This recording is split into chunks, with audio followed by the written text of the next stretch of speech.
Now at police headquarters, Meng had reported everything that was happening. I assembled a team with players who had good classes, Meng said. Even so, we were almost killed by a level 2 monster. A level 2 monster? His superior asked. Yes, but before that could happen, a player much stronger than us appeared and killed the monster as if it were nothing. When my team and I finally reached level 3, that guy Shadow had already reached level 5. He surpassed me and all the other players easily, and in a short period of time. After hearing the full report, the superior asked directly, so, in that case, the player called Shadow, in simple terms, is the strongest in the world. Remembering part of the report, he continued, how could someone like him get ahead even of trained soldiers like you? Meng, you're an example of a professional. After a brief pause, he added, based on what you reported, perhaps Shadow faced one of the bosses right at the start. That would explain how he climbed the rankings so fast. Analyzing the report, one of the officers commented, according to this, the player could leave God-forsaken after reaching level 3, but unlike the other players, Shadow chose not to leave. He was the first to reach level 3 and still remained active in the game. Another officer, in a more casual tone, replied, maybe Shadow doesn't have a family, so he didn't bother going back to say he was fine. Meng, with a look of regret, commented, maybe you're right. Shadow really did seem to be alone in the world. At that moment, a woman from the group raised her hand and said, maybe Shadow is some reincarnated person from another world who ended up inside God-forsaken. That would explain why he got so strong so quickly, because according to what I've read, that's usually what happens with that kind of person. Her coworkers stared at her for a moment until she, visibly uncomfortable, asked, did I say something I shouldn't have? The superior, who had been listening to the entire conversation, said, I've already asked you to stop reading so many novels on your days off. This is not the time to talk nonsense in a serious situation like this. The woman was embarrassed, but the superior continued, all the information Wang Meng provided matches exactly with what I've heard from high-ranking officials. Several elderly people died right after entering the game, and after an investigation by the High Command, we discovered that these same people had died several times inside God-forsaken. In other words, if a player's time runs out inside the game, they die in real life. At that moment, one of the officers said aloud, that's absurd. It's far beyond anyone's understanding here.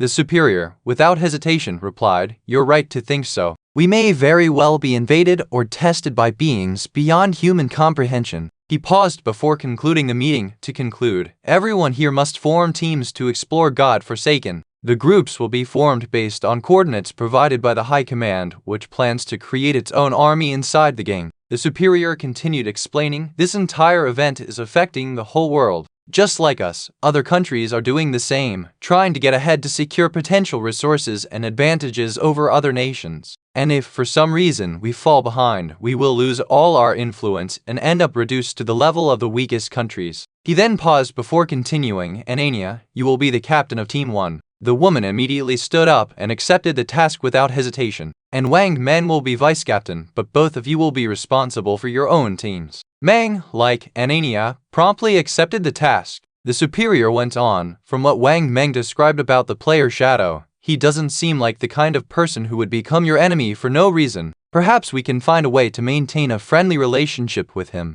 That is the main reason I chose Anania as captain. Her profile certainly fits better to try to bring him to our side. The superior, keeping a serious tone, looked at Wang Meng and Anania, making it clear that their work was far from easy. He knew the circumstances were complicated, but the mission was crucial. I expect you both to discover Shadow's real identity on Earth as quickly as possible, the superior said gravely. That would make it much easier to establish a cooperative relationship with him if he becomes a potential representative for us. We need information as soon as possible. The pressure in the superior's words was felt by everyone in the room. The mission went beyond simple investigation. It was a long-term strategic move with consequences that could affect the entire nation. He then turned to the other soldiers, his voice becoming more emphatic. For all of you, I expect your best efforts to ensure society remains under control and safe. The situation demands the most from each of us. The soldiers, aware of the seriousness of the situation, felt the weight of it. Everyone knew the world was at a turning point, and their actions could determine the future. The superior then gestured, dismissing everyone from the room. At the end of the day at school, Qin Xiao stared intently at the phone in her hands. Around her, some girls were talking about God-forsaken. One of them said she had heard about someone who lived near her house who, as soon as they fell asleep, appeared in the game instantly. According to her, that person even met up with the friend they had planned to enter God-Forsaken with. At that moment, another girl commented worriedly, "My parents have never played video games before. What if they can't return to Earth?" In response, a third girl said firmly, "That's exactly why we have to get strong as soon as possible. That way we can protect our families." Qin Xiao remained silent, still focused on her phone, while listening to everything around her. Even with all the chaos in the world, Qin Xiao had not received a single message from Feng. Worse, he hadn't even tried to call to apologize for the slap he had given her the day before. She remembered well that whenever the two argued, Feng usually called a few hours later to apologize even when he was right. "But this time you didn't even bother, did you?" she muttered, gripping the phone tightly. "No message, no call." Her gaze went empty for a few seconds as memories flashed through her mind. "Even when I was wrong, my parents never hit me," she whispered. "And then you did it like it was nothing." The indignation grew with every second. "If you don't apologize at least 1,000 times, I swear I'll never look at you again."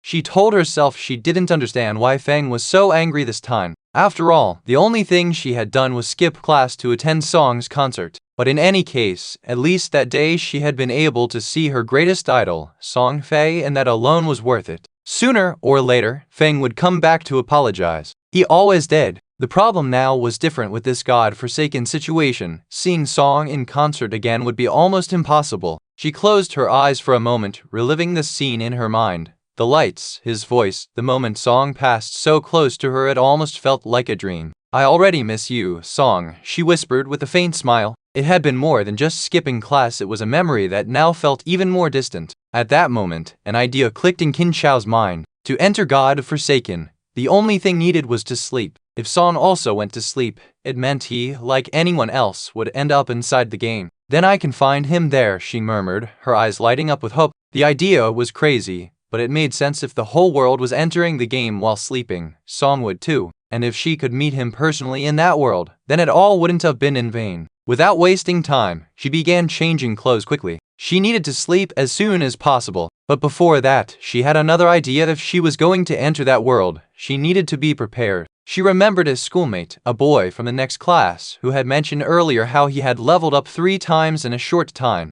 "Zui," she murmured, deciding she needed to contact him immediately. Zhang Wei, upon seeing the message, couldn't hold back a smile. He thought to himself that even one of the most beautiful girls in school was now contacting him. It could only be a blessing from the gods. "Thank you, game god," he murmured as he eagerly began typing his reply. Meanwhile, in Qin Xiao's room, she received the basic tips. She should put all her starting points into agility, otherwise she wouldn't be able to kill any monsters. "But I'm going to be a mage, it doesn't make sense to put them in agility." Soon Zhang Wei's reply appeared on the screen. "If you do that, you won't get anywhere." He added that she didn't need to worry about anything, because once inside the game, he could help her level up. "Relax, I'll help you. There's a player there who got to level 5 really fast just because he put his points into agility." Qin Xiao finished reading the message with her eyes shining. "So it really is possible to level up fast, huh?" she said softly, now excited by the idea. After lying down to sleep, still with her thoughts racing, she muttered quietly, almost to herself, "Idiots like Feng and this Zhang Wei are a pain, but in the end they're still useful for a while."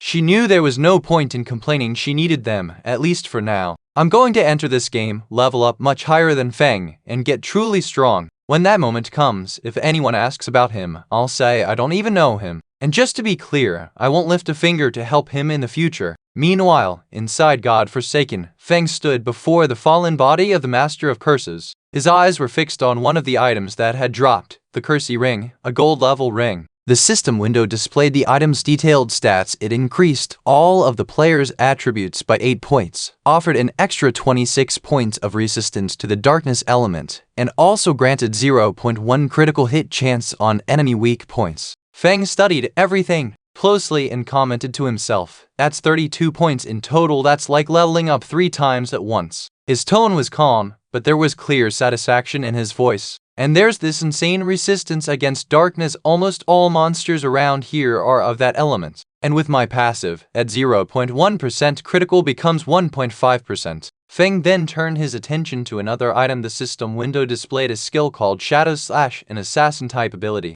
Its description showed that it dealt a slash covering an area up to 15 meters wide. Once activated, the player would gain invincibility for 3 seconds. The cooldown was 12 seconds, but due to his passive, it was reduced to 10 seconds. Feng analyzed the details and thought, 100% damage if activated with a backstab. A good combo, but it doesn't hit enemy weak points. After reading about Shadow Slash, Feng commented that it was definitely worth having, especially against airborne enemies like birds and similar monsters. This skill could be very useful, he said to himself, looking at Shadow Slash. After thinking for a moment, he decided to upgrade the skill right there. He checked his evolution points and seeing he had enough, commented, I think now I can finally upgrade Hand of Greed. Without hesitation, Feng used 8 points to improve the skill, upgrading Hand of Greed to Diamond rank, increasing its percentage from 160% to 220%. He looked at the system screen with a smile. 220%, this will be great, he thought, impressed. And it doubled the extra item chance from 20% to 40%, basically tripling the number of items I get. Staring at his hand, Feng reflected on it all. Right now, killing a monster is basically the same as killing 3 at once.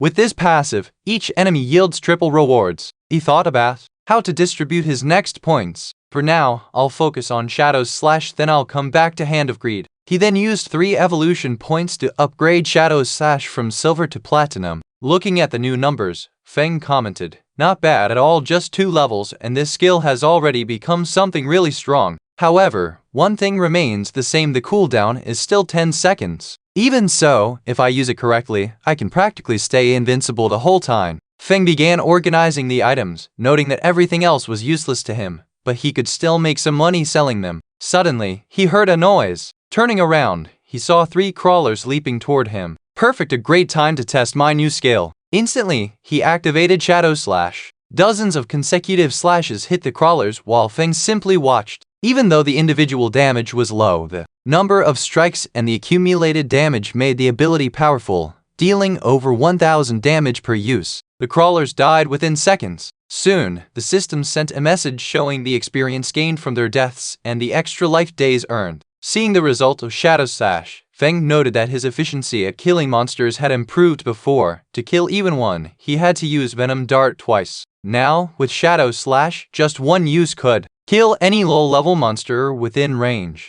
He paused briefly, thinking, at the moment I have 618 life days, but to bring my equipment and skills into the real world, I'll need at least 900 days, 2.5 years of tradable life. I'd better go back and sell all this first, maybe I can get enough. Still, Feng knew it wasn't just that. Besides those life points, I still have to reach level 10 only, then can I take all this into the real world.